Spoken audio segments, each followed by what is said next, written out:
Ron G, the Net Worth Nation, coming to you tonight to simplify, I hope, the FRS retirement system. Like many of you who I've had the pleasure of meeting out in the district, we've always seems to come back to those types of questions. So I hope tonight I can clarify a little bit about what the FRS system's goals are to accomplish and how we at Net Worth Nation work with you to maybe overcome some of the potential obstacles that are out there to face. Now, without further ado, we need to get into tonight's material so we can kind of see exactly how all this plays out in your grand scheme of your retirement product. So without further ado, let's go and dive into the material. Here we go.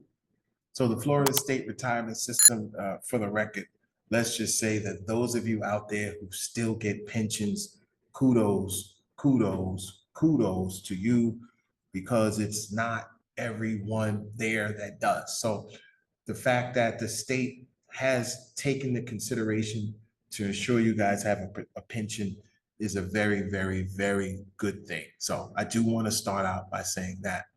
But the question of the day is, why may your pension not be enough? That seems to be where we are now, because again, we understand that the pensions are things that, how can we say, well, let's just say the state of Florida has been in a little bit of trouble with keeping up with the cost of providing for the pension. And so there was a few things that they recognized they had to do. The first thing they wanted to do, and again, before we get into that, is making sure that you know what your numbers are.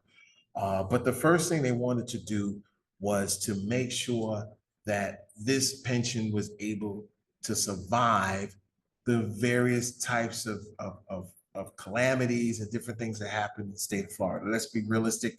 We're all coming through some of the tough road here with the hurricanes that just hit us the last couple of weeks. Helene, and we can go on and on about the dangers of being in the state of Florida, and also some of the problems that some of the insurance companies have had in this state. So we know that we're dealing with a lot of those types of things as well. Now, again, how do we calculate the pension? Again, calculating a Florida state pension is going to depend on a couple of different factors. The most important things that you want to remember is, when did you enroll? How long have you been in there? And what are your plans? You're going to ride it out to the end. Do you plan on maybe leaving the district and working for another employer? These are the types of things that all go into it as well. Now, as I mentioned a few minutes ago, there were a few things that were adjusted. Florida, keeping in mind some of the things that was going on in the state, and they came up with two types of retirement plans to kind of offset some of the things that were happening. One, again, was the basic pension plan, and the other one was the investment plan. So again, with the pension plan, the investment plan, these are some of the things that were done. Again, the annual pension benefit, there is a formula to determine that. So for those of you, who are listening tonight, it is the same formula consistent throughout the state. The average final compensation times the number of credible years of service. And then, of course, you will have a specific pension formula that's based on the craft that you worked at. That average final compensation, or the AFC, takes into account 2 years. One is the 5 highest earning years, or the 8 highest earning years. The 5, of course, for those employees hired before July 1 of 2011, 8 years for those who were hired after that date. Again, those are the 2 dates that you're gonna keep in mind throughout the entirety of this particular video.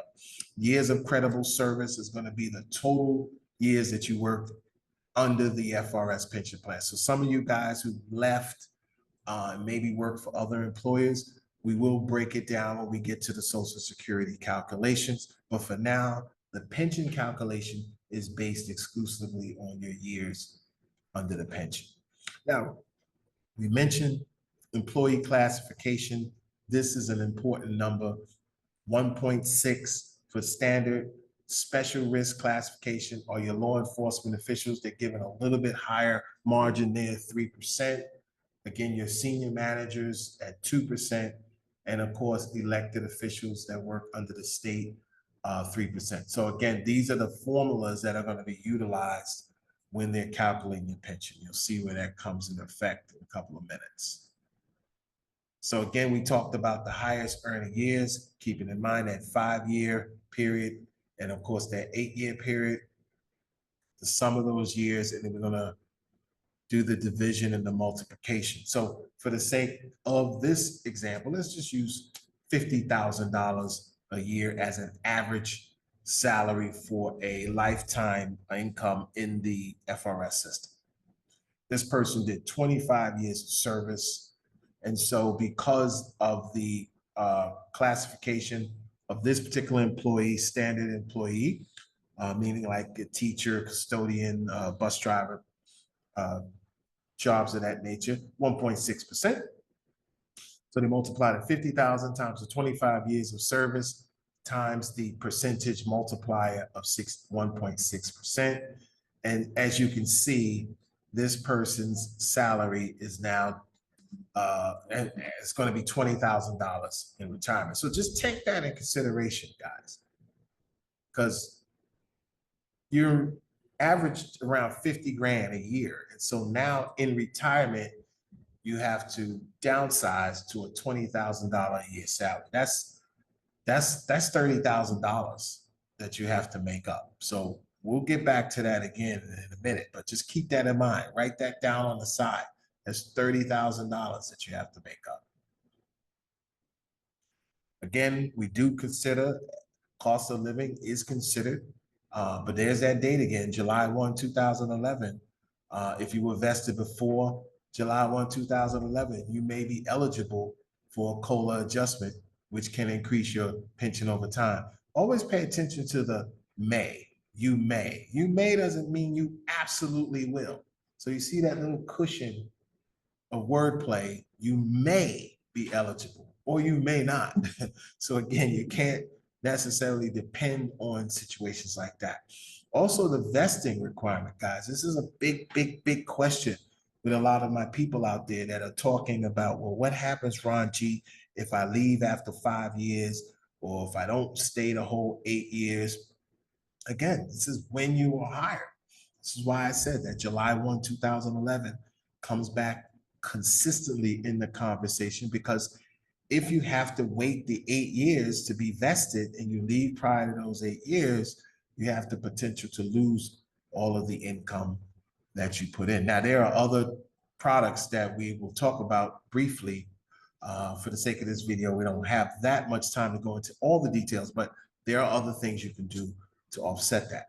Again, your retirement age, how early you come in, how early you go out, all that type of stuff, that also has an effect. So just keep in mind when we talk about the pension, you saw it, a $50,000 a year average is consolidated down into $20,000 of earning power in retirement. So what makes up the natural organic gap? Well, again, for most of you out there, if you do qualify for it, you may be able to pick up some pieces in Social Security. So bottom line, FRS and pension investment plan, because again, we saw that the COLA is a maybe situation. The investment plan could potentially pick up some of the pieces there, because with the investment plan, now your retirement plan is being put into the market. If it's put into the market, there's a potential that the market can elevate. I mean, there's a potential, of course, it can decrease as well, but there's that potential that something may be able to happen there. So as we mentioned earlier with the Social Security may be able to pick up some of the pieces that were lost in that pension drop, in that pension gap, where you see the person went from 50, down to $20,000 on an annual year. But Let's look at the Social Security aspect. It's a little bit different from your pension. They don't look at the 5 or the 8 years. These guys are going to look at the 35-year history of your entire scope of work. So for those of you who may have come from other professions, you would have to look at this from a different set of lenses than maybe those who will spent their entire lifetime under the FRS system. So again, looking at your history, the index your earnings for inflation, your historical earnings, but it's going to look at the top highest average over that 35-year period.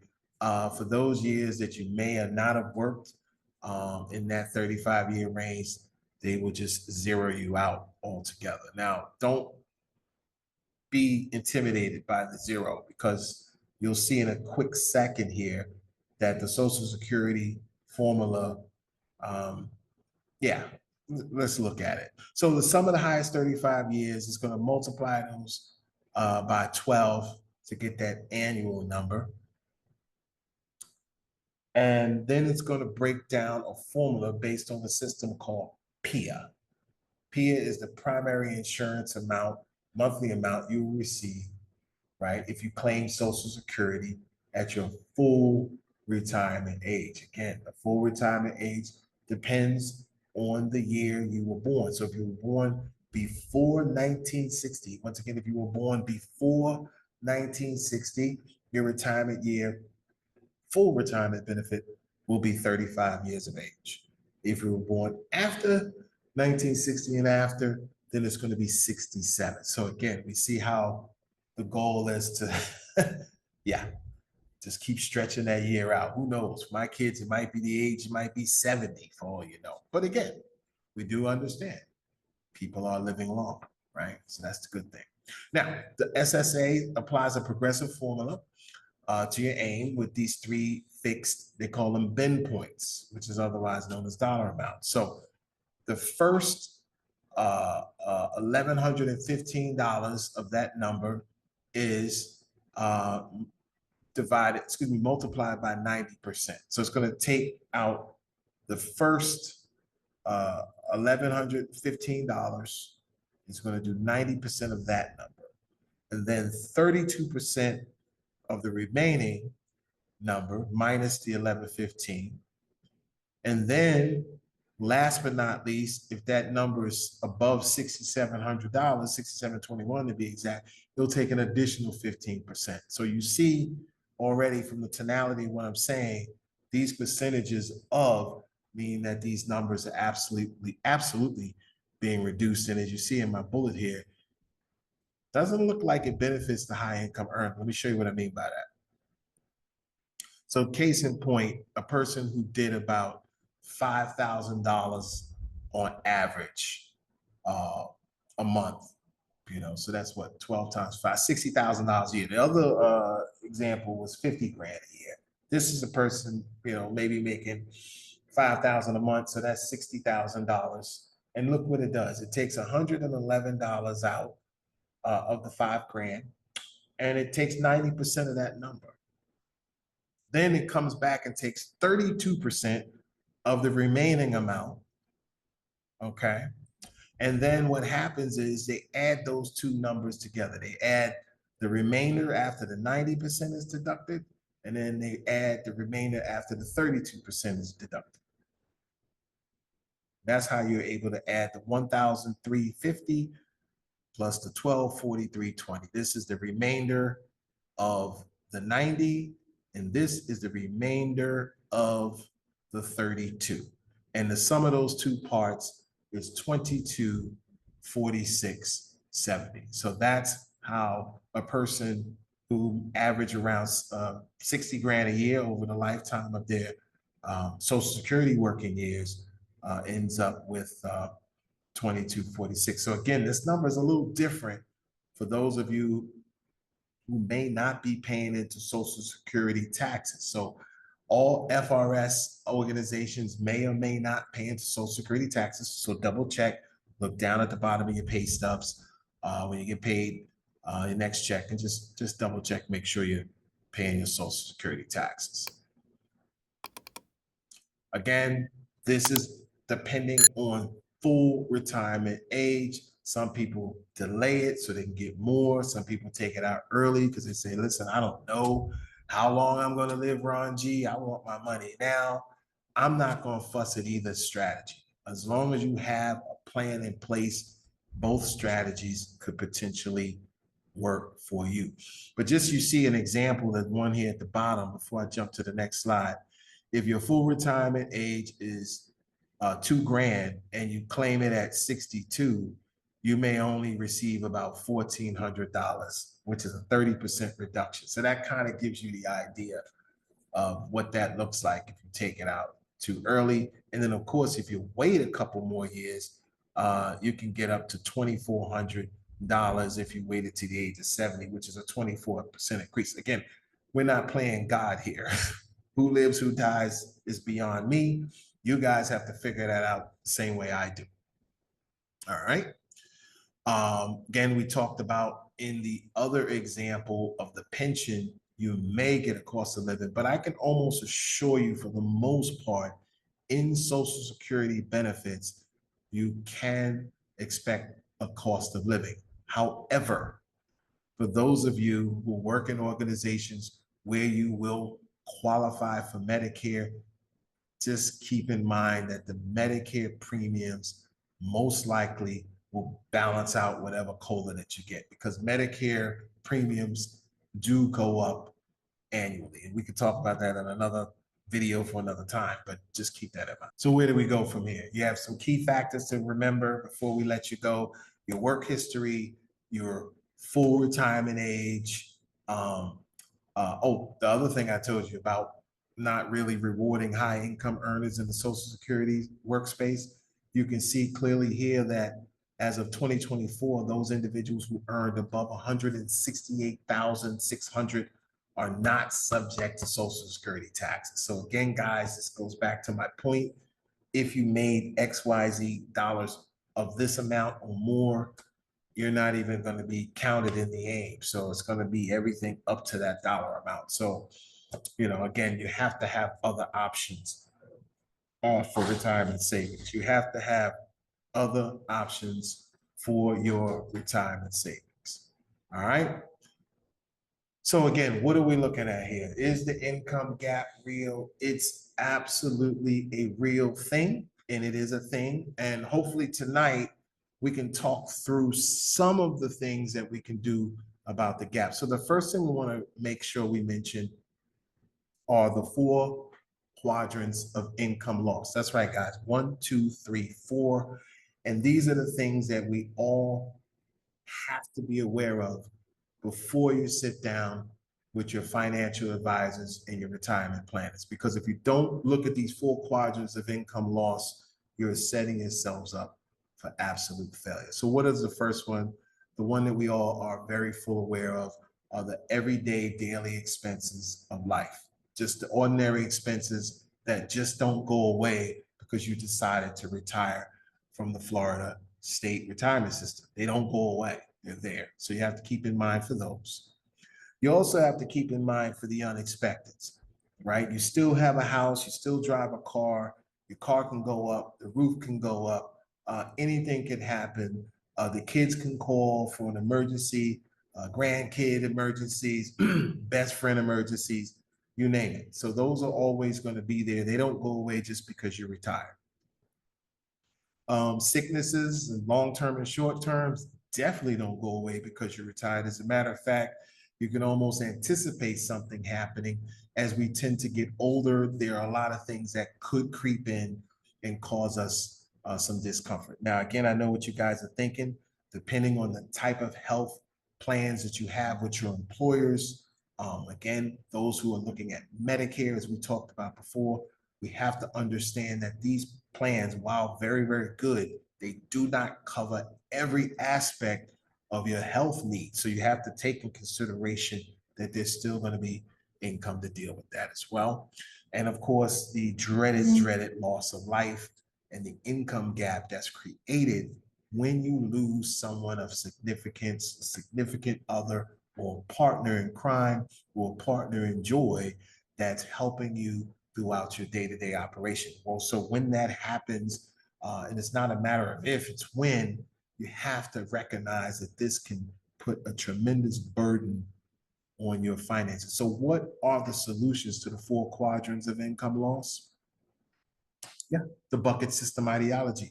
This is the solution to these problems. 2 of them you're well aware of already, Social Security and the FRS pension. But as we saw when we did the calculations, there's still some room for gaps. Like we saw, still some room for gaps. So how do we pick up the remainder of those gaps? You have your 403B, your 457s, your Roth IRAs. Those are the types of products that myself and my team, when we come out to meet you, these are some of the things that we're talking about. Again, you already understand the Social Security and the FRS aspect. So when we come out to talk to you at the district, this is what we're coming out to talk about. We're talking about the bucket here. And of course, last but not least, the Index Universal Life products, which absolutely are a game changer with the living benefit aspects, the chronic illnesses, and all those other unexpected expenses that these 2 buckets absolutely protect on the other side. So you say, well, what are they protecting? Well, let's explain it. You have your Social Security and your pension, which are basically compensating for your basic everyday expenses, the ones that are never going to go away. Okay, we got that. Now, what happens on the unexpected side, we have to be prepared for that. That is where the 403B, 457s come in. And of course, last but not least, those Index Universal Life benefits that come and absolutely join forces with the other bags of income. So this is where you now have the 4 quadrants of income loss covered, and there ends the retirement income gap that we all know is there. It's just that I hope tonight's video was able to bring that out in full force. Once again, guys, if you want to go into specifics about what other opportunities are out there, by all means, click on the link below. We'll talk soon. Appreciate your time and place. Ranji, AKA your console, the Network Nation. See you out there soon, guys.